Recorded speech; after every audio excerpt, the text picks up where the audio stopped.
I am the treasurer for Women in Apologetics and have been with WIA since it pretty much began. So I am also a married mother of 3 and also have 3 grandchildren. Well, I was one of Jehovah's Witnesses earlier in life. I left the cult, and when I found out that they were wrong, it was just a factual thing, a study that I went through, finding out that that they taught false doctrine, false prophecies. Almost everything that they taught was really in conflict with what the Bible really teaches. So when I became a Christian, I found Walter Martin, the Bible Answer Man, on the radio, early on, and used to listen to him faithfully every single day. So I think that was my first introduction to apologetics, and the rest is pretty much history.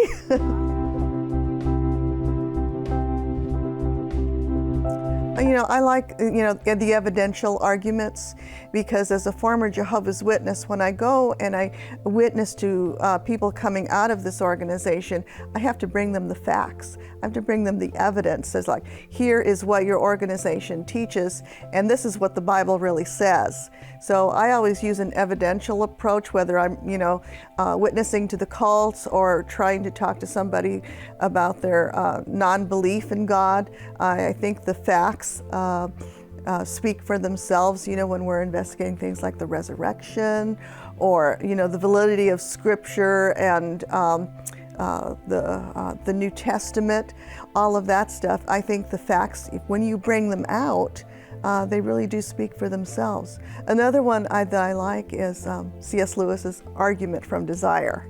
We all have this inward desire to have something else. So many people in life who don't know the Lord, they go through life saying, is that all there is? So, in C.S. Lewis's argument from desire, when he says, I have to, or I'm paraphrasing, I've come to the conclusion that I'm made for something else, something that this world doesn't have to offer, that has to come from somewhere else. And from who? Has to come from God Himself. Yes, I do. And they're just kind of a different animal because so many of them coming out now go straight into atheism.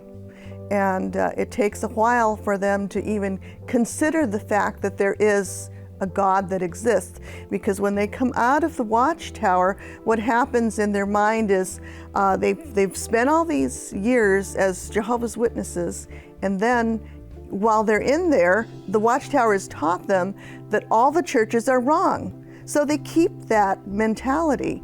And then so when they find out the watchtower is wrong, then they've decided there is no God.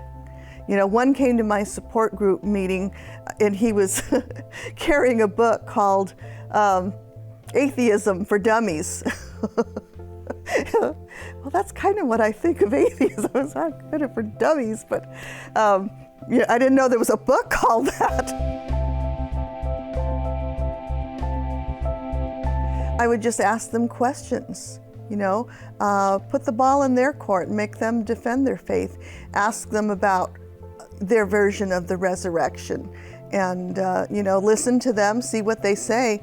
And then if they give you a chance, then you can kind of bring up, well, this is what Scripture has to say about it. Because, they have a convoluted idea of what happened when Jesus was resurrected. They believe that His body dissolved into gases. So when he made his post-resurrection appearances, he really was a disembodied spirit, just making an appearance and then disappearing again. I had no idea that. Yes. So they don't believe in a bodily resurrection? They don't believe that Jesus had a bodily resurrection.